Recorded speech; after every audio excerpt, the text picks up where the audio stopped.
Oh, okay. I'll have to edit that out. Okay, damn, I didn't know you was recording yet. The weather is changing here. This. I woke a little stuffy on my left side this morning. I will say that. Nope, I got it. Hold on. Get ready. There you go. You can put all that on there. It's the sneezy, what is it? Sneezy, red eye, hazy.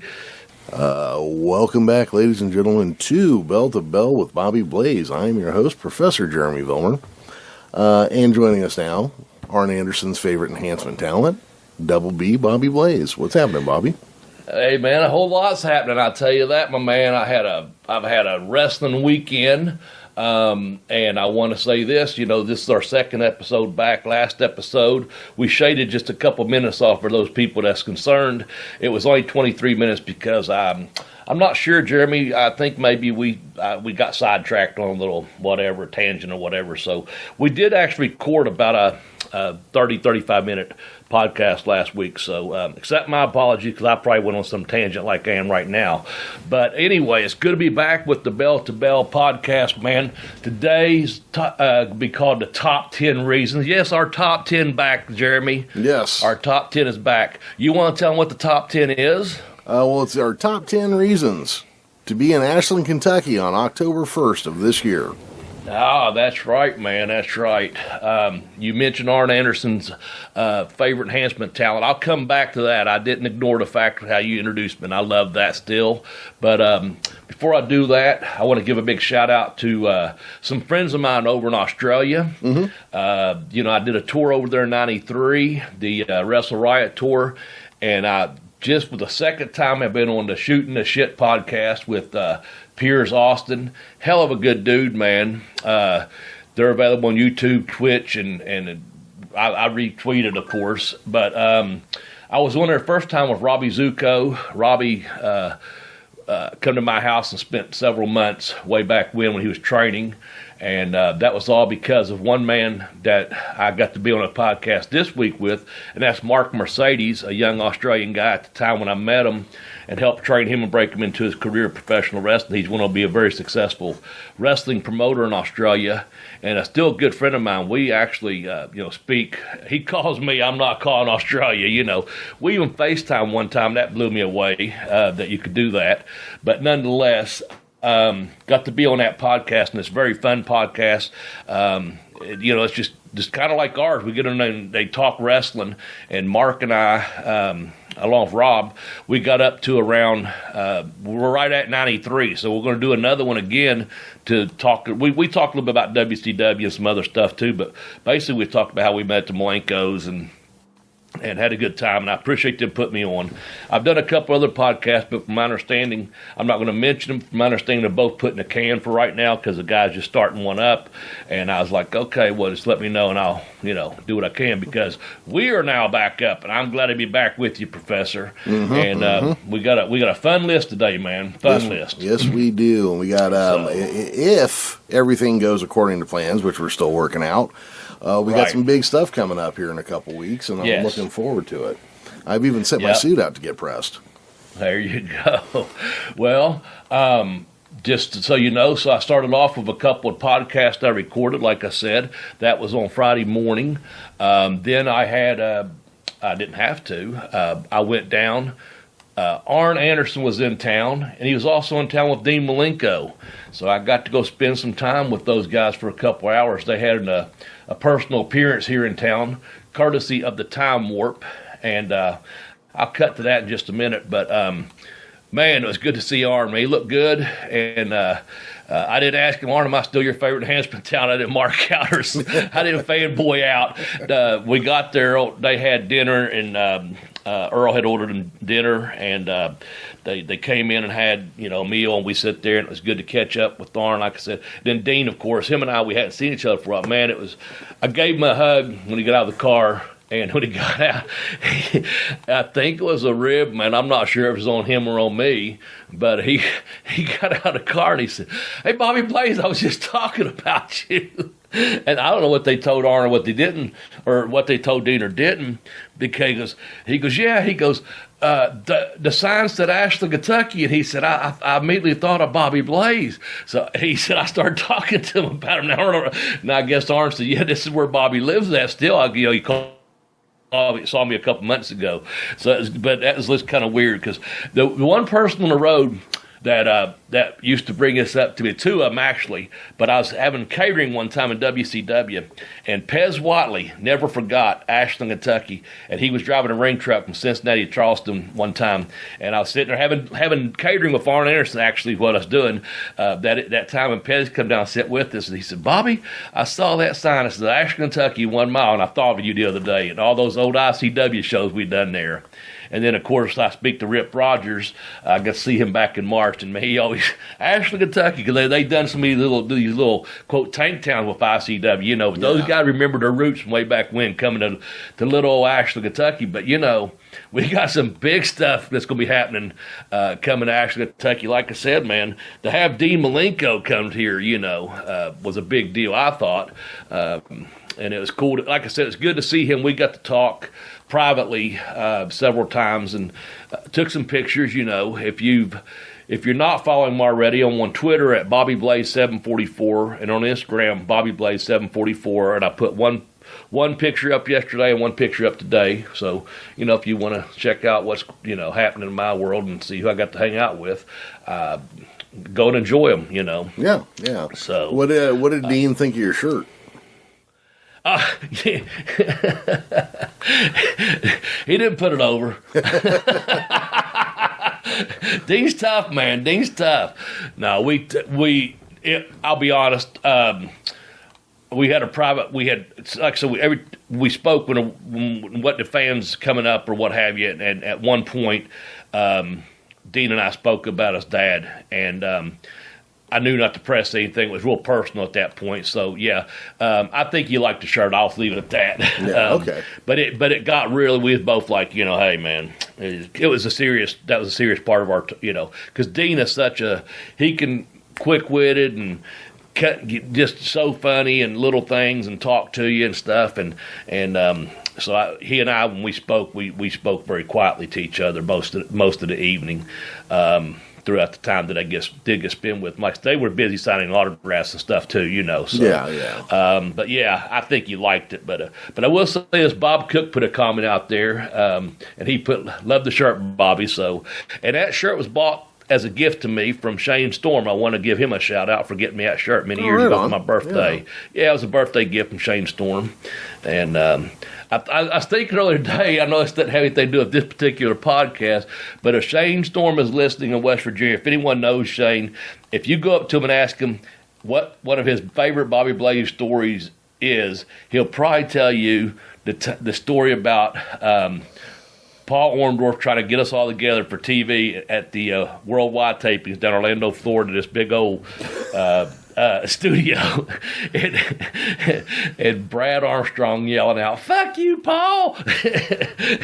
He tried to do his Vader voice, and man, it woke up like 150 fucking guys, and Paul just pulled them glasses down over his eyes and looked around and he said, "I know that's you, Armstrong." It was so fucking funny, but anyway, yeah. But back to that shirt, and yeah, I got that from a gift, and I appreciate. We was talking about time warp, Jeremy. If you don't mind, I'm gonna put this in right here because they have been doing some tremendous stuff in the Ashland, Kentucky area, man. The tri-state area, actually, we had some gimmicks up in Charleston, West Virginia. They did last month, and they got some upcoming stuff like the big Bluegrass Con 3 we'll be talking about here in just a minute.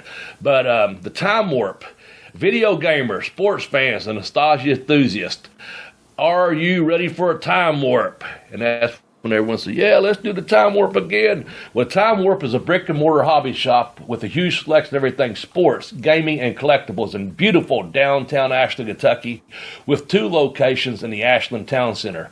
They have got vintage toys, sports cards, collectibles, and tons of wrestling merch. And that's including they have copies of my books, Pin Me, Pay Me, How Boots Will Travel, and The Educational Wrestler I kicked out onto the educational wrestler in stock now. Anyway, they have an exclusive inventory of vintage and current video games and consoles. It's a 100% must visit for retro gamers. Time Warp buys your collectibles daily. They're open 7 days a week, 363 days a year, because they are only closed on Thanksgiving and Christmas. But you know what? Check out their Facebook page at Time Warp Ashland. Okay. Also, Jeremy, they do mail-ins, just so you know. You can mail in. Earl told me he loves mail-ins. And if I had the address, I'd read it out to you. How's that? I could tell you that much. Hold on one second. I might have it. But anyway, you can find them on Facebook at Time Warp Ashland, okay? Let's see here. Just making sure I don't have that address available. Yes, Time Warp. Here you go for people who want to mail in. And I want to give a shout out to one of our good listeners, Sean Sparks. I think is going to have a mail in of Stan Hansen to get autographed. Then tell him about Bobby Blaze and tell him that the professor said, hey, take care of this sign in, because I've seen him do it personally when mail in rather. Yeah. Time Warp is at 222 16th Street, Ashland, Kentucky. 41101, and put a little note in there and say, hey, Bobby Blaze and Professor Jeremy Vilmer said, sign this and get it back to me ASAP, and I guarantee it, they'll do it. So if you can't make these appearances, send them your stuff and get it signed, man, just like our good friend Sean Sparks out there. And also a big shout out, hey, Adam, thanks for the kind words on last week's podcast. Appreciate that, my man. We got some good listeners, Jeremy. Oh, yeah, we definitely do. We got some of the ones that, they're loyal, and if they hear we've come back after a hiatus, they jump right back in. So, Yep. Matter of fact, I got I didn't even notice it when it first hit. I got a thing on Facebook last night from Adam, and he found some story about Ray Stevens, and he immediately, tagged me in it. He's like, I saw this, thought about you, Nice. Yeah. Good deal. Well, the other thing I've been involved with this weekend, FTC had a big show. Last night we had a show in Inez, Kentucky, and man, they piped sunshine in there. And anyway, it was it's the hills, man. That's where it was like an hour and a half from me, and rode up with a couple. Brock's Boulder and Bubbles rode up with them, and we got there right in the beginning of the parade, man, that's happening in downtown. And we left early, and sometimes the little things, Jeremy, we're riding through this town, like I told you off there, it got a little bit hotter than usual here yesterday. And someone on them parade trucks are throwing out candy and shit, and well, not shit, but throwing out candy and stuff. Someone's also giving out ices, man, like icicles and popsicles. Mm-hmm. And I was like, damn, I hope someone, So we're at the tail. We're like 3 cars back to where the actual traffic starts and the parade has ended. Well, one car peels out, so now there's just another car and then us going through this little small 2-road town, windy and all this, and. I said, damn, I'd like one of them ices, man. So we got our windows down. We're only going like 2 or 3 miles an hour. And I looked over and I said, y'all got an extra icy over there? And this guy said, hey, I got you. He came running up to the car door and gave me an icy. I said, come to the rest of the night. And it's my favorite flavor is orange. Usually that's my first choice on flavors, whether it be Starburst, orange soda, or whatever. And it gave me an orange one. I was like, yeah. Well, I felt bad for Bubbles and Brock's, and I said, well, fuck, hold on. See, we're looking around because these people, they're just a few trucks ahead. We're like, someone else is going to have some extras. And I said, I saw someone had like 2 or 3 in their hand. I said, you got an extra one of those? You come to the rest of they gave it to, I can't remember who I gave it to first, Brock's or Bubbles one. I said, there you go. And they both got a green one. And so once we got to the parking lot, we got out of the car. We've been in the car for, like I said, about an hour and a half or so. I took off walking because I'm such a mark. I took off walk. I want to see the end of the fucking parade. So I walked down the sidewalk, following the damn parade so I could see the thing.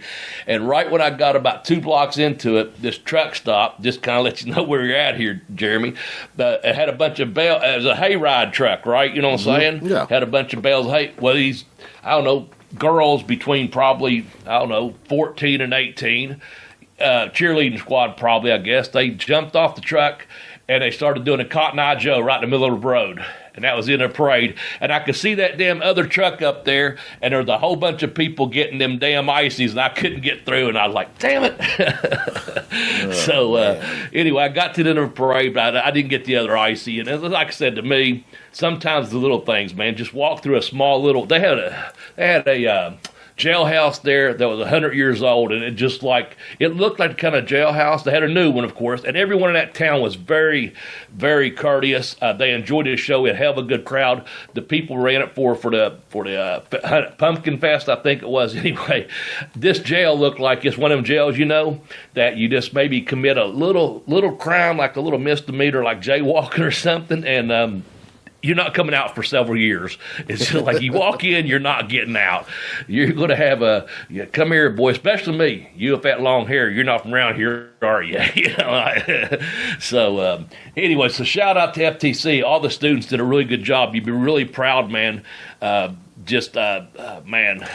girl won the show pony. Yeah. She beat Bubbles, and we got an up-and-coming star, Nurse Micah. Bubbles beat them. Let's see, who else won? I don't know. Psych Ward was back, and he won. Josh Benson won a match. He's new and up-and-coming. Hell, I'm trying to think who's out there. But Grappling Inc., and that's Brock Boulder and Titan Troy, they won a tag team match. And it was a good show, man. It's a good show.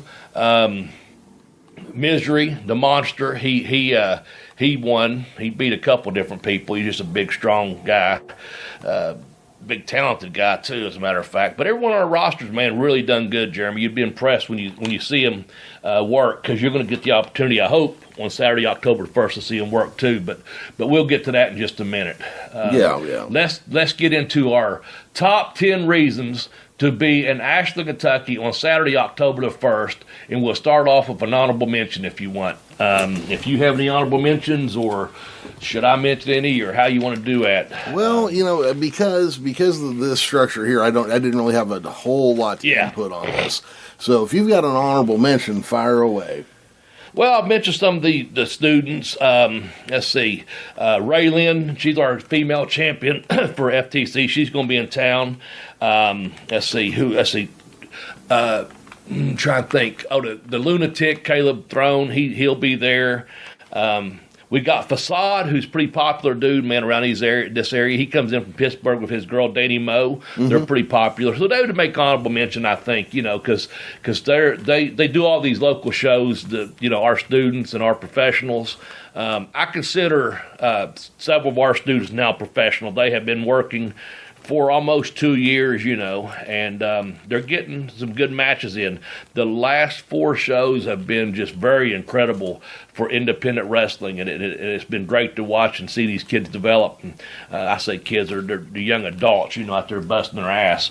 But, so I'll give all of them a plug, for all of them, honorable mention, because they'll be there at the Bluegrass Wrestling Con, Ashland, Kentucky, October 1st at 1620 Winchester Avenue, the Kentucky Highlands Museum, man. And that was the building that Magnum put over, if you recall. I remember that quite clearly, yeah. So hopefully, Jeremy, we're going to start for our top 10, but hopefully we'll take away, like we did last time, we're going to take away some, let's see, we surprised everyone when we came up that fucking Magnum interview. But hopefully we'll get some more interviews this time. I've been assured by Earl that several of the top talents that are coming this year, unless they are signed by the WWE or under contract by them, we should have access to several individuals and get them on our Bell to Bell with Bobby Blaze podcast and do a couple interviews or little promos or some bumpers or something. I'll open up with number 10 because I think this is a good reason to come to Ashland, Kentucky. My good old friend from down in Tampa, Florida, fellow Malenko trainee. He was there a couple years ahead of me. The man I'd like to pat himself on the back. He was winless Jack Hart in Florida. He was a Florida heavyweight champion, believe it or not, Jeremy. And that is Barry Horowitz. Yes. You think he deserves number 10 spot? I think that's a good spot for him. He's, Barry has been around for a long time. Yes. He has worked everywhere for at least long enough to get noticed. And, the guy's got a talent for making other people look great. So, I mean, he should definitely be in there, yeah. Well, speaking of looking great, Barry always looks great. He's in great shape. He's not he never was a steroid type guy. He was just always in shape and in condition and took very good care of himself. But looking good, yours truly, I got to work with Barry, and he made me look good. So I was out in Corpus Christi, Texas, and I'd gotten to town there, and I tell these stories because without any blowing them up anymore in the RAR, it comes back to some of the same names. People that were there were Kevin Sullivan and Terry Taylor and Jimmy Hart. But again, when I got there, I got finished eating, and I went to the war room just check on things, and my name was on the board, and it was with Barry Horowitz. And of course, I ran into my man Arn, and he said, we spoke. Hey, what's going on? You both flying in from the East Coast out to Texas, and he said, hey, you're up tonight. I said, oh, okay, thank you. And I just went about my business like, oh shit, man, get me a win on a Saturday night here. So I mosey on back through catering. By this time, Barry's there, and I go up to him. I say, Barry, man, it's me and you tonight. And he goes, I'm going up. And I say, I'm up. And he goes, how you know? Real serious meeting. Like, he just stopped eating his chicken. What? And I go, I talked to Arn. He goes, I don't believe you. I go, well, I don't give a fuck whether you believe or not. I said, I just talked to him like 5 minutes ago, and he said, I'm going over. Barry goes, they're putting you over on me. I'm like, yeah, Barry, that's what he just said. I said, it could change, but I said, he goes, I'm going to talk to Arn. I said, well, fuck, go talk to him. I don't care. I just come to tell you, I'm excited to work with you, man. Well, of course, Barry was fucking ribbing me the whole time. He didn't go talk to Arn. He just started to finish eating, and then we sit there and bullshit, and he said, man, we should have a really good match and this and that. And it was a very good match. We did some very good mat wrestling. And I'll tell you one thing he did too. I remember from that match, and it's incredible some of the stuff you recall sometimes, but he did a 3/4 Nelson on me for a pin, and I rolled through it. It's really cool, man. And I think I beat him with the Northern Lights. I could be wrong on that, because I may have beaten him with something just out of a surprise, but I think I put the Northern Lights on him even. So yeah, he made me look good. And Barry's always one of those good dudes, just easy to talk to, and I'm looking forward to reconnecting with him. It's been since WCW, I guess, since I've seen him.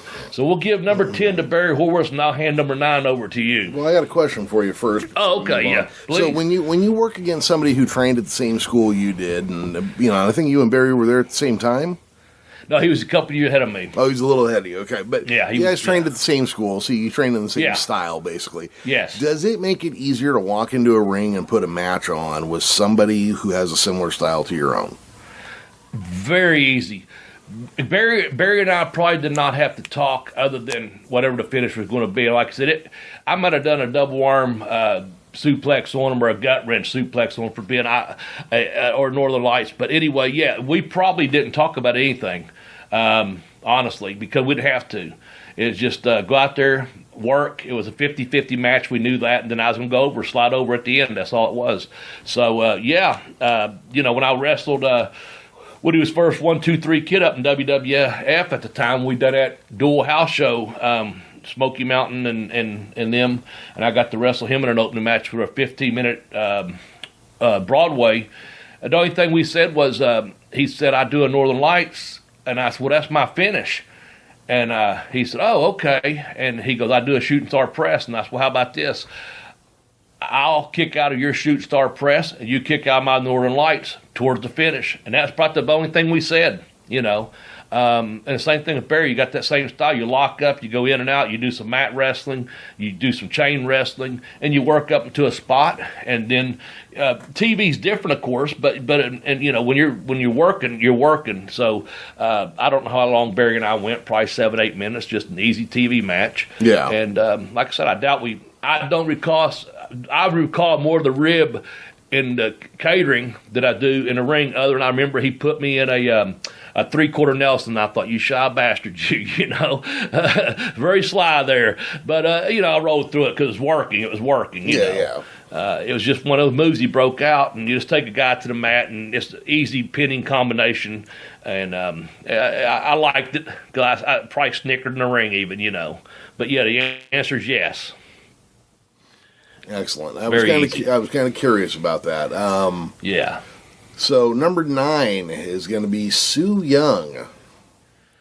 Okay. Who is out of Impact, but she's got a pretty long career, I believe, dating back to 2007. Trained by Bill Dundee and Kevin White. Started off in the Seattle area. Okay.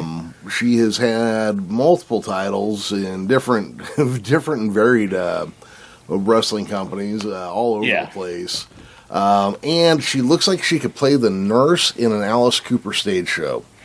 Yeah, what's her? She got that name? Undead or something?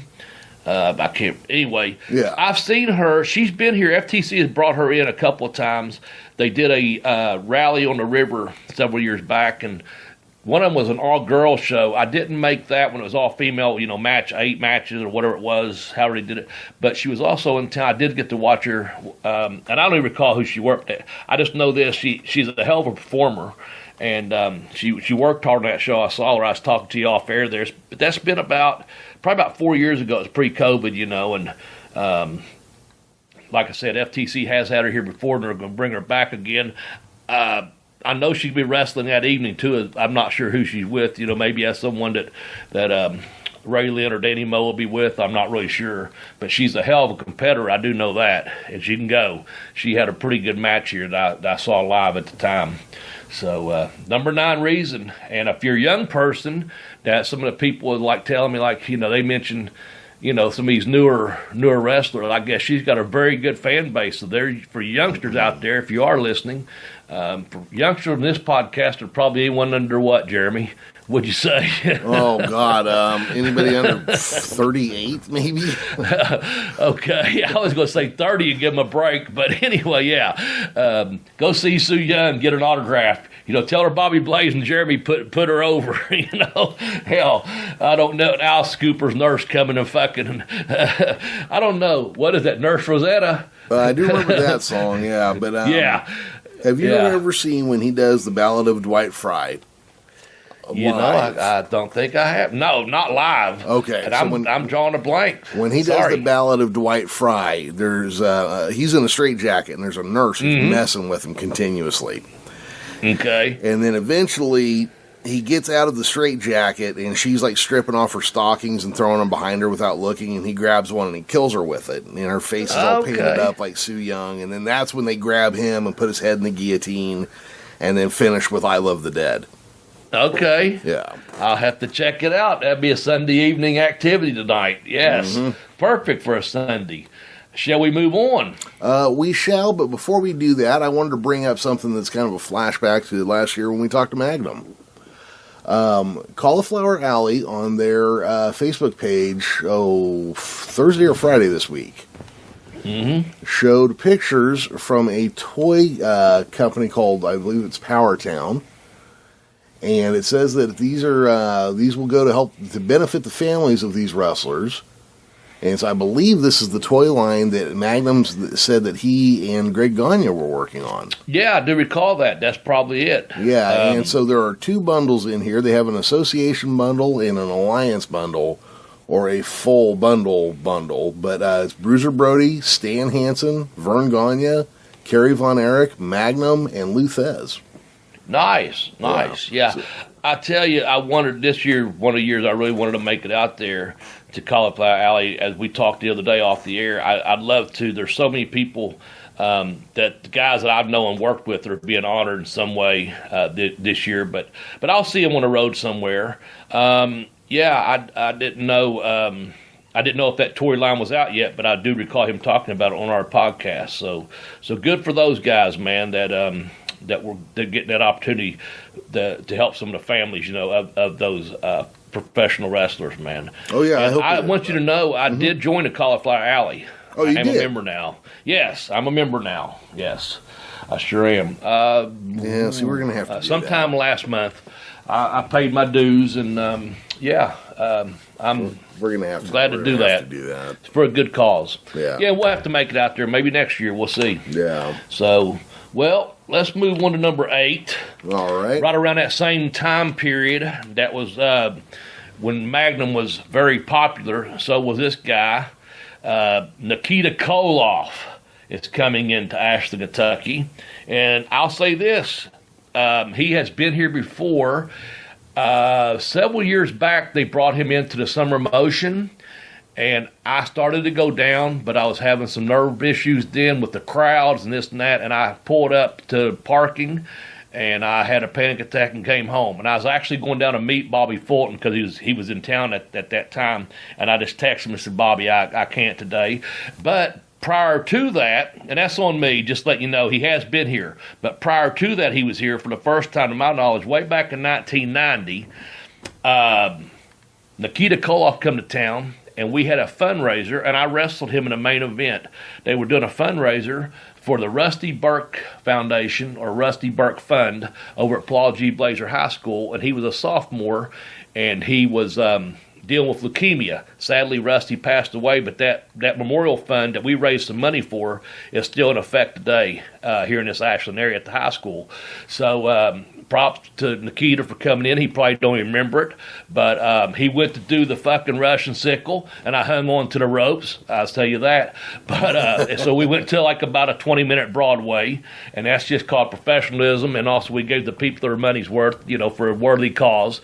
But I know a couple people to this day, if I see them, every once in a while they'll come up, it's like, these people know me, call me Smed, okay, if that tells you anything. People I play sports with that came down to see me, a young whippersnapper. I tell you what, I shot him off, Nikita off. He wore the knee pads. If you go back and look, he always wore his knee pads below his knees like Ric Flair a lot of times. And I shot him off to a turnbuckle, and I was going to follow through, and I was right on his tail. And man, he shot up of a knee, and it caught me in my jaw, and it popped that whole other the building we're in. And we were in the building, weren't in the National Guard Armory. People say, "Hey, I saw you wrestle Nikita in the National Guard Army." But the next building over actually was my old junior high school, Coles Junior High. The schools let us rent that for $1. Because they had to charge something at the time, the way it was set up, but it was going to a good cause, so they didn't charge us the full rental fee. So we was in this, used to be the old Ashland High School back in the 60s. I went there in the late 70s, and here I was wrestling in 1990, so I had the extra thrill of that, too, to visit my old locker room, and, but I got to wrestle Nikita. But, he's going to be here signing autograph, memorabilia, and everything on, October 1st, so... you got any Nikita questions or any Nikita stories you'd like to share? No, but the one memory I always have, and it's related to Magnum because it was right after the car accident, and it was the War Games, and you got the Four Horsemen are out there in the cage, and then you hear the music come up, and you see the Road Warriors, and you see Dusty, and then Nikita comes out after him. The whole fucking roof blows off the place. Yep. That we talked about on one episode. Yeah, that to me is always going to be one of those just standout things because nobody saw that coming. And of course, that was during the time that the Soviet Union was falling apart and Lithuania had just split off. And I believe they made him Lithuanian or Ukrainian or something. Okay, there you go. Yeah. It was cool. Nikita, of course, he's been doing a lot of stuff with Christian Outreach and Jeffrey Gedimer business writing. So he stayed very busy.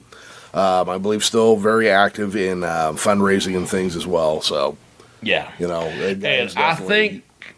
Go ahead. I'm sorry. No. I think at that time his wife at that time was experiencing cancer, if I'm not mistaken. I'm not sure she was sick at that time or he passed away. But when the promoter got a hold of him back in the day, he came in. With good intentions, for that fundraiser at that time. Also, it was a healthy paycheck for him too at that time because I know when he got paid. But I was almost going to do number 7, but I'm gonna let you do number 7, Jeremy, because I said something to you off the air, and you said something about competition, and I took it one way, and I didn't realize you was out there slinging dick, man. Yeah. So you know, you were so who's saying, number 7? And number 7 is going to be Val Venus, and you said that a different promoter or something was bringing him in for this show. Mm-hmm. And my first thought was, well, you know, I'm going to be in Ashland, and I don't need anybody else out there trying to scoop some ass when I'm in town. And, you know, so I told you, I said, no, we don't need that kind of competition. You thought I was saying, you know, boot them because we don't want the competition from other promoters. Right. Yeah. Totally misunderstood. But no, he's sponsored by a good friend of the Time Warps that bringing him to town. So Val Venus is just added as, I think I found that out maybe Wednesday evening or Thursday morning. I was told that. So as far as I know, the rumor's true. And the last I saw him, he was doing some YouTube videos and stuff, and his looks completely different than what it was when he was in WWE. So I don't know, ladies, if you do come and see Val Venus and he says, hello, ladies, I don't know that he'll be here in a towel or not. I think you can expect a little bit different personality, if you will. I can't vouch for that. I don't know. I'm worried about Jeremy in a towel saying, hello, ladies. So we'll see. Oh, I go for the bathrobe. Okay, Yeah. I got you. I try to keep a little dignity. You're suave, aren't you? You're suave. Well, I'll go up number 6 here, man. And as IRS, Urban R. Shyster, Mike Rotundo, he's coming to town. And, we're getting to some big stars here, man. I mean, everyone on this card so far has been, you start off Barry Horse, number 10. It's only going to get fucking better from there. You know what I'm saying? And here's a guy that, man, I tell you, to me, I think it didn't get any tougher this when you saw when Mike Rotundo was in the fucking varsity club when it's Kevin Sullivan and Oklahoma. Damn it! All of a sudden, drove it. Steve Williams, Dr. Death. Yeah, you put them 3 together, and I think there was one more came on that board. Wasn't Rick Steiner there at one point? Oh, I was going to say Michigan. That's what I was thinking. Rick Steiner. Yeah. You're looking, my God, them guys would go out and whoop any fucking college football team, college wrestling team, hockey team, rugby team. Let's see, he played, what was that? In addition to being a wrestler at Syracuse, he also played lacrosse. So he's a talented athlete back in the day. It's funny because lacrosse sounds like such a sissy sport, and then you watch guys play it, and it's like air hockey. I enjoy it. Yeah, those guys are throwing shots, and yeah. I lived in Maryland, and Johns Hopkins was always very good, so I got to see a lot of their games when I lived there. Not live, of course, on the field, but on TV. The University of Maryland was ranked. Johns Hopkins was ranked. That whole go up and down the whole East Coast there, down to the Carolinas, North Carolina and Duke, they're ranked. So I've actually enjoy. And I trained a young boy. It was in high school that was a lacrosse player. He went to a private school down in Tennessee many years back, and very successful young man now. But he was very talented lacrosse player too. So I really like lacrosse, and that probably surprised a lot of people in our listening audience. But at one time when I lived in Baltimore, I bought my boys one summer a little net and a couple of lacrosse sticks, and we went down to the school and played. They was young then, but they enjoyed it. We didn't stick around long enough for them to join a team or anything, but it was cool, good memories. But yeah, Mike Rotundo, man, will be in town. IRS. Hopefully it's just Mike Rotundo. You think he'll have his yacht captain's outfit on? I don't know, man. We don't have any yachts here in Ashland, no, that's a pretty suave look, man. Exactly. He can visit the Ohio River. We're not too far from the Ohio River, and he can maybe walk out of one of the barges, and be a captain there. Oh, yeah. I don't know. That's a tough-ass job. I do know that. Let's get a book plug in here. How about that, Jeremy? It's been a while since we've had one of these. Yeah, so as you know, I've got a couple books out there. If you're new to the listening program, if you would like to, my books are available on Amazon. Just go in there and type in Bobby Blaze Smedley or the book titles I'm about to give you. But if you'd like to do this, and I appreciate it if you would, I'm sure the professor would also, the program gets a little bit of kickback from that. When I say a little bit, by God, it is a little bit. And but it's nonetheless, it does help sponsor this program. So the way the professor has this worked out is, If you would like my first book, Pin Me, Pay Me, Have Booths Will Travel, just type in tinyurl.com/blazebook1 and it'll take you right to the link. If you've read my book, I'd appreciate a kind, honest, and fair review. Just be honest and fair is all I ask if you leave a review, and reviews are appreciated. My second book is called I Kicked Out on 2, The Educational Wrestler. Again, you can get that on Amazon or use this quick link, tinyurl.com/blazebook2. And again, that'll take you right to the link. And again, I appreciate any reviews, purchases, or reviews. They both are easy to download. There's another couple ebooks in there, like 3 other ebooks in there for like $2.99. But I suggest that you get a hard copy of the book, especially if you're going to be in Ashland, Kentucky, October 1st. Like I said, they're available at Time Warp. If you get one at Time Warp, let me know. There's no autograph fee with that book when you bring it to me on October 1st, okay? I've worked that out with Earl, and the books are at cost to you, and I'll put the autograph in there as part of the gig, man, because I'm already going to be there anyway. If you order it between now and then online, using one of those tiny URLs I gave out, do the same thing. Come up to me at the booth and say, hey, I just bought this in the last couple of days, because it is like very quick shipping and turnaround once you order it. And it'll be, there's usually a $5, and this is not me, this is the way the conventions work, Jeremy. I do not ever want to charge anyone for an autograph, okay? But at these conventions, sometimes they have a fee, and a $5 item or a $50 item or something like that. On the books, even though it's my book, I'll sign it free to anyone. But if I'm doing a deal like this, it has to be a $5 deal. That's the minimum.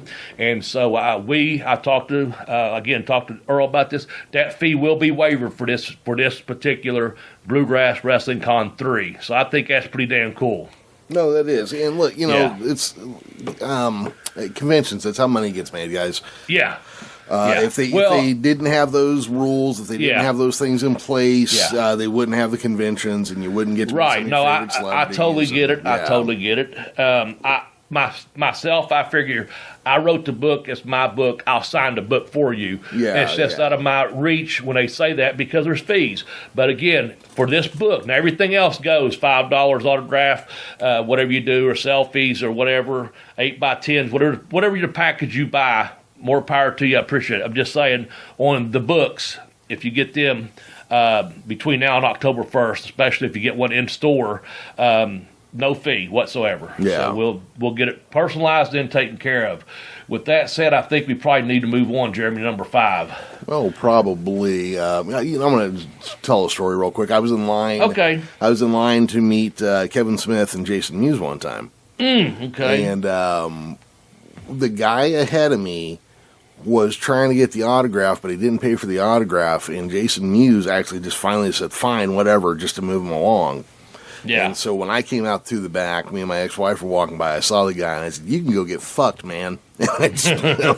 He had no idea what I was saying at that point, I'm sure, but, it puts them I met Jason Mewes in Lexington at Lexicon. Yeah, so he's you a funny got to meet guy. him out there. Funny guy, yeah. I spent a minute with them. They was setting shit up, and I was setting my stuff up, but I see that sometimes. I was just talking to, I won't say who, one of the wrestlers here at the Angle signing a couple weeks back. I saw some guys, and they're like trying to just kind of like, hey, I work for a promotion down the road, and can I get a picture at like half price? And no, get the fuck in line and pay like everyone else, or don't buy a picture, you mark. You know what I'm saying? Well, these promoters have to make money. They paid to bring these guys in to get autographs and memorabilia signed. If whatever the asking fee is, don't be there fucking trying to get in line and do this and do that and be an asshole like the guy you talked about trying to get Jason Mewes autograph for free or whatever. If that's the fee, pay the fucking fee, or don't get it, one or the other. I'm not a collectible person, okay? But if I did want something signed, I'm not going to half-ass. If they say it's $10 or $50, if I want that autograph, I'm not going to sit there going, you couldn't do this a little bit cheaper. No. People have to make a living. So, Look, it is what it is. Yeah, I didn't try to talk William Shatner down from his autograph fee, Yeah. Yeah. Hey, Cow Dog, welcome to the program. Yeah, we better move on to number 5, though. Yep, she just woke up, so we'll see how this goes. Okay. All right, so number 5 is going to be Scarlett Bordeaux and Karrion Kross. Scarlett Bordeaux could carry the show on her looks alone, I think. But well, I met her in person a few years back at an FTC show, and I will say this: she naturally was just one of the most beautiful, clearest complexion of anyone I've ever met in my life. She was that beautiful up close. We were side by side at a signing, and I was just amazed. And also, they are both signed, and that's no suave move on my behalf. Believe me, I'm out of my league. I'm just saying, putting her over there is a very, very beautiful. And I don't need fucking Karrion Kross or anyone trying to fucking, hey, you checking out my girl? No, I'm not, man. I'm just over here doing my gimmick, Yeah. But I do know this: they both are signed by the WWE right now, and I think they got big plans now that they're back there. Well, and I wish him all the luck in the world out there. Yeah, well, I guess they got him. I mean, like, he was fired by the WWE there when they did their last big set of cuts, I guess. And they're bringing him back in. Yeah, a couple of times he came back. Yeah, but they're starting him against Drew McIntyre, and I believe that's yeah. So I mean, they're going to try to get him through the door, swinging around. Yeah.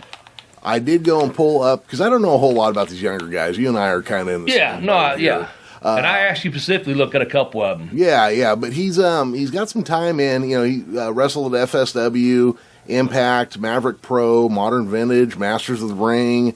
PWI ranked him number 16 out of 500 last year. Nice. So I mean, and I know I pay attention to that more than you do, but No, that's cool. Yeah, and I wasn't aware of that, but that's awesome. Yep, and he's a 2-time. Go ahead. Go ahead. I was because I wrote something about the last 2 weeks here. I guess the new PWI 500's out or whatever, and I say this, that's good coverage for any wrestler, especially independent wrestlers. So even though I look at it a different way than a lot of people do, I'm totally for the thing. Yeah. I was talking to someone. It might have been on a podcast. I'm not sure. I made it up to 109. On the top 500, and I thought, I'd been like 290, 264, and I got a thing. I think it was in 2000. I think it was in 2003 or 4, Jeremy. They sent me a thing, and I had been in from 93 through 2001 something. I had a cumulative score where I was still in the top 500, even though I hadn't wrestled for a couple of years, A nice little thing written is all it was. So, it's cool for people if you like that kind of stuff, which I popped for it. At the time, I'd returned back to college, and I told my professor, I said, man, I haven't wrestled for like 2 years, and I'm still making the top 500, but it was a cumulative score, of work over 10 years, Yeah. But anyway, so Scarlett B and Karrion Kross is coming to town with WWE. Yeah, I mean, both of them. Well, and she has, I made a crack early on about her looks, but she's got all sorts of time in and wins behind her, and just definitely worth checking out if you don't know. Yeah. And I did find out that Karrion Kross was trained by Disco Inferno. Is that right? Yes. I'll be damned. I never do that. Huh. Well, that's awesome, man, because he's a pretty talented cat. I know that. Yeah.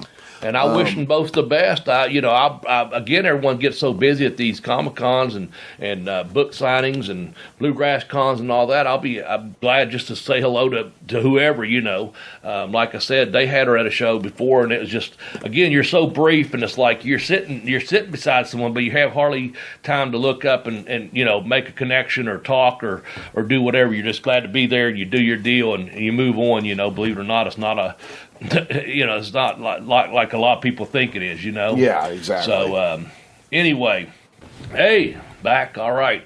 Yep, number 4, man. Let's get through this. Probably got about another 20 minutes to wrap this thing up, if that, Professor. So let's go with Stan Hansen, man. He's another good reason to be here in Ashland, Kentucky at Bluegrass Wrestling Con on October 1st. from 12 until 4 at the Highland Museum in Ashland, Kentucky. I've met Stan Hansen once. He doesn't get out and do a lot of these. I think he, at one point before COVID, he was doing 10 of them, so once a month. And I do know that he was scheduled to be here before, and some things came up that he couldn't make the very first one, so he told him to keep the deposit. He said, I will be there. I'll make it up. And he's a man of his word, obviously, and he's going to be in Ashland, and I can't wait to see him again because he actually, in his book, he put over Joe Malenko very strongly. He said of all the people he tried to move in Japan, he said, you did not move Joe Malenko unless Joe Malenko wanted to move. And he actually put over Joe Malenko moving one Dr. Death Steve Williams because the story was Dr. Death tried to move him and Jody didn't want to go. And so that's a story. It's for another time, I'll say that. But I do know this. I hope Stan has his glasses on or his contacts in. I hope he's not throwing any damn lariats out here that day. If he is, Jeremy, I'm ducking. Well, I got to tell you, I'm going to figure out exactly how long his arms are, and I'm going to stay that far away from him at any given time. Yeah. I almost bought a copy of the AWA Championship belt to bring to this thing. But then I thought, you know what, Stan may show up in a pickup truck or a tractor or something, and I'm just not going to put myself through that kind of heartache, you know. No, he'd take it out there on Winchester Avenue and accidentally go to sign it, and it might fall. And it might get stuck under his tire for about 3 or 4 loops around the block there, you know? Yep, and that's why I figured, you know what, we'll just not do that. We'll just not do that. Yeah. Hey, I did see a really nice gift somebody made the other day of Stan in Japan. And I don't remember who he was wrestling, but he whips him into the ropes and gives him a backdrop. And then shuffles backwards about a step and a half and drops an elbow on him. And one of the most I saw that. I popped. I saw that. Fluid moves I've ever seen. Yes. I kid you not. I don't know if it's on Instagram or Twitter. Yeah, he shoots the guy off backdrop. I don't even remember who it was. And then how he done it, it was beautiful. Yeah. Man, it was brilliant. And he stepped back and it right on to drop that elbow. I popped for that. I watched it several times, yes. Yeah, and if you want to talk about a guy the word hoss was meant to describe, it's Stan Hansen, and you don't think of like a 2-in-1 shot like that with a guy like that normally, you know. But, Stan, there's a reason Stan was so big in Japan and stuff like that. That's part of it, you know. Stayed over there for 30 years, you know, on top. So no, it's the guy is definitely one of the old school badasses right there. The last time he was here, he looked really, really good. I don't know what it's called. I heard Cornette talk about it, and I know Stan talked about it in his book. There's only a few people in the United States that have like double shoulder replacements, double hip replacements, and like double knee replacements. All that brutality in Japan, I guess. You know what I'm saying? I'm pretty sure there's a name for it, and someone will come up, all you listeners will come up with it. And I'm pretty sure he mentioned The Last Outlaw is the name of his book. Very good book. But he mentions in there too where he's had through the years, you know, he wasn't Bionic Man just overnight, you know, whatever. But anyway, I thought that's. I think that's the combination. It's only a small amount of people have their knees, hips, and shoulders replaced. Would that be called the Grand Slam? I don't know, man. I don't know. Throw in elbows and maybe ask the Grand Slam. Maybe. Maybe. I don't know.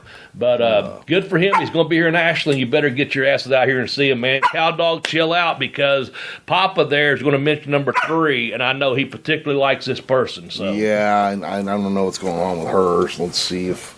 Come here, Debbie. Here. Number 3 is going to be the living legend, Larry Zbyszko. All right. I, of course, my experience with Larry starts with him being the bad guy in the AWA and handing a fist pack over to Kurt Hennig, and that's how Kurt won the title off of Nick Bockwinkel the first time. But also his time against the NWO when he was at WCW, and then Larry's also just got a smooth talking voice. Everything about his characterization is pretty cool. I wish I was old enough to have seen his stuff with Bruno back in the day, Yeah, and to hear that story, he would see Bruno out there mowing his lawn, and he begged him to be a wrestler, and Bruno basically told him to, make sure he finished school. And I guess he wrestled for high school, and also he went on to Penn State, if I'm not mistaken, wrestled. And then, true to his word, once he finished his education, Bruno broke him in. And, of course, that's how he got the name. They ran up that Big Angle, the legend killer, because Bruno was the legend, and Larry beat him, the living legend, rather, I'm sorry. But, I had some interaction with him in WCW. He was doing quite a bit of the announcing at that time. And I'll say this, he always kept me very strong when he put me over, even though I might have been going under on that particular card or whatever. I recall one in particular where I was in a tag match, and they was whooping my partner at the time, where it was, I think we was against the English guys, Dave Taylor and William Regal. Oh, yeah. And Regal had come to me earlier that evening and said, "Bobby, have a short arm tonight. And if you're around the wrestling business like I was, I knew what that meant." And basically is, every time someone comes to tag me, maybe be looking out the audience or not paying attention or not trying to get tagged in. But apparently something had happened and there was a little bit of heat there, blah, blah, blah. And all I know is I wasn't involved in it. And they would, I won't say who the opponent was or my tag team partner was, but they had some heat at the office, not with the guys working with. But they was working, but they would beat him and shoot him, do this and do that, and then they'd say something to him like, tag, and as simple as that. But I throw some other. I'd tag in, they'd start backpedaling, and they'd sell for me. And sunset, I'd shoot him, it's reverse sunset. So I'd grab Regal, he'd grab me, so reverse me. I'd reverse middle of the ring, I'd sunset him, whatever.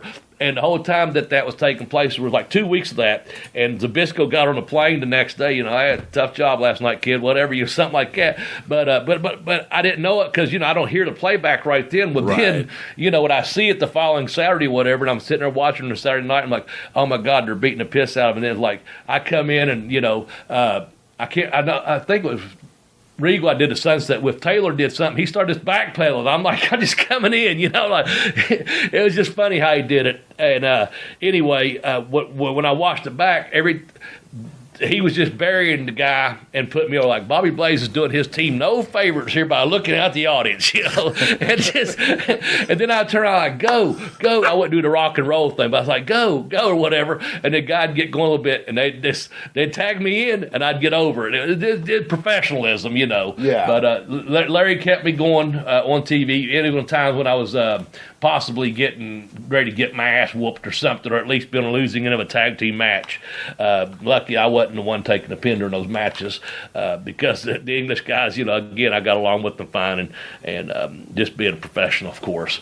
But that's that. Let's move on to number 2. Hey, because we need to. Yeah. We need to, and that is this is one of our deals here, man, where I'll let you tell more of a story about Mid-South and all that, man, but here is, and I want you to say it in that one man's voice when I say it, but it's Ted DiBiase, the $1 Million Man.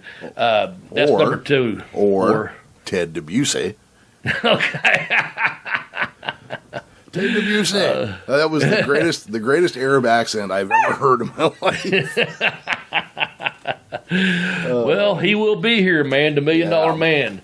I have not seen the $1 Million Man for a long time. It was way back when I was shooting at EA Sports Video Mayhem up in Vancouver. He came on as technical advisor.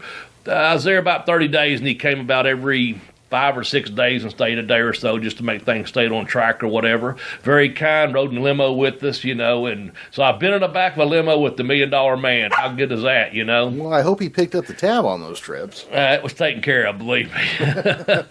Well, he gave us one of his books. It was me and Bobby Eaton, Lash LaRue, and Sarge Bailey Parker. We done all those moves for that Mayhem game. Over 600 moves, 600 wrestling moves involved in that thing. And it was the first one that EA done that was wrestling related. So that was an honor, and I wish the hell one of them royalty checks would kick back in. I could use one of those about right now. Yeah. But no, Ted's book, Every Man Has a Price or whatever, he signed up for us in back limo. And I'll say he's very cool about it because we had a system there. We was getting paid, had a per diem, and, I'm up in Vancouver, and they had, had a nice little town. Everyone had their own townhouse, not just one for us. We all had our own townhouse, like that 5-star first class treatment tripping if you ever had it. Yeah. But you'd have to be there at a certain time on the set. Just like a call. You're on call at the set. You eat breakfast. You go. Limo picks you up. Again, we had a little stopped in the morning. Got some soda stuff while we'd be on the set.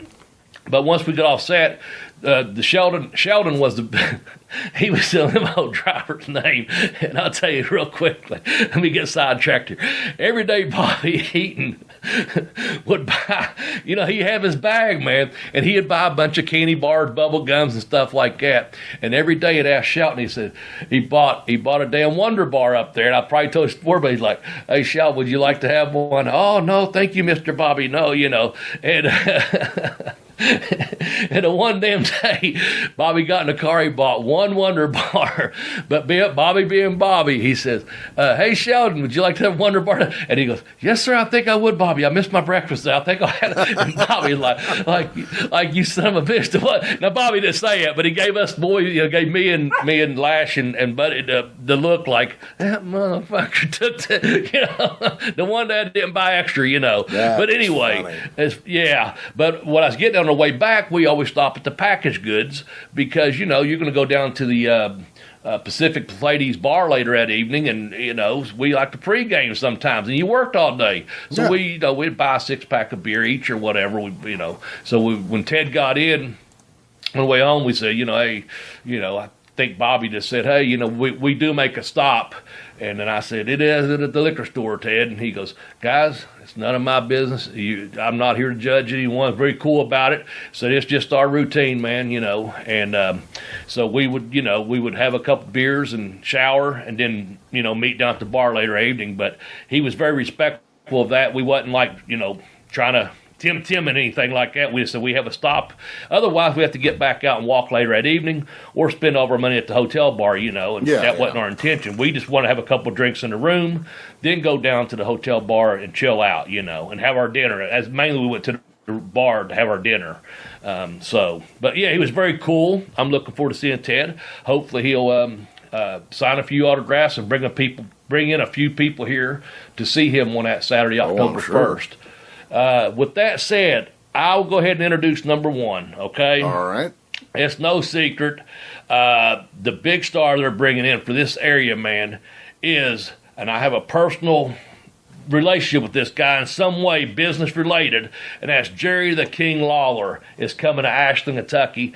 And I know everyone that if I see him at the gas station or the store, if they're a wrestling fan, they have already let me know Jerry Lawler is coming to town. And I'm like, I'm quite aware of that, but thank you for letting me know, So I think, to my knowledge, Memphis came here once or twice back when I was in school. I don't know that Lawler actually came to Ashland on those shows. I don't recall it. I'm going to see my brother later this evening and ask him.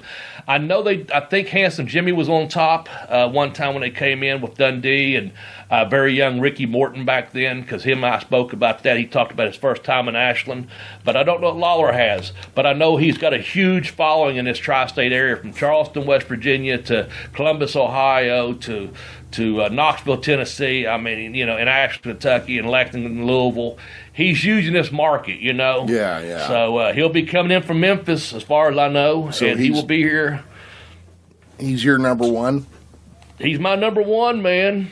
Okay, well, I am going to have to do something we haven't done in a very long time here on Bell to Bell with Bobby Blaze, and I'm pulling out the Freebird rule. Oh, the fucking Freebird rule, huh? Yeah. What's that? Well, so the Freebird rule is where if somebody names a number one... No, I know what the Freebird rule is. What are you breaking it out for? Well, I just thought maybe it had been so long that you had forgotten. So anyhow, Bobby, as you know, we have been invited to be the official podcast of the Bluegrass Con this year. So the number one reason to come and see this convention and go to this convention is because I will be there. Me, Professor Jeremy Vilmer, I'm going to be in Ashland, Kentucky at this convention, and that is enough reason to get your ass off the couch and come down to the convention.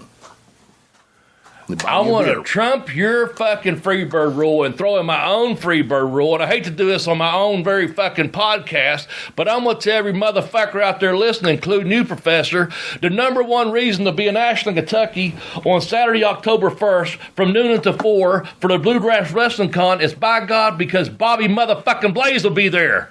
How's that? Well, now, okay. Put that in your pipe and smoke it, and let's wrap this motherfucker up. Come and see me and all these great stars, including the Jeremy Professor Vilmer and Ashland, Kentucky, Saturday, October 1st. And also, there will be a professional wrestling show that night at the Rone Theater with Jerry the King Lawler in the main event against your boy, Jock Sampson, who we hope to have on this program in the next week. But if not, here's the deal. We will be live, as you mentioned, at Bluegrass Wrestling Con 3, courtesy of the Time Warp, Appalachian Championship Wrestling, FTC Wrestling, and I don't know who else, but just come down there and see us because I will be there. Thank you. Yep. Well, there you go, people. That's Bobby's number one reason to be there. You've heard mine. You've heard the Jerry the King Lawler, and everybody else that's going to be there. Most important part is just be there. Bobby, anything to say before we wrap it up? I'll see you at the matches, wrestling fans. Bye-bye, everybody.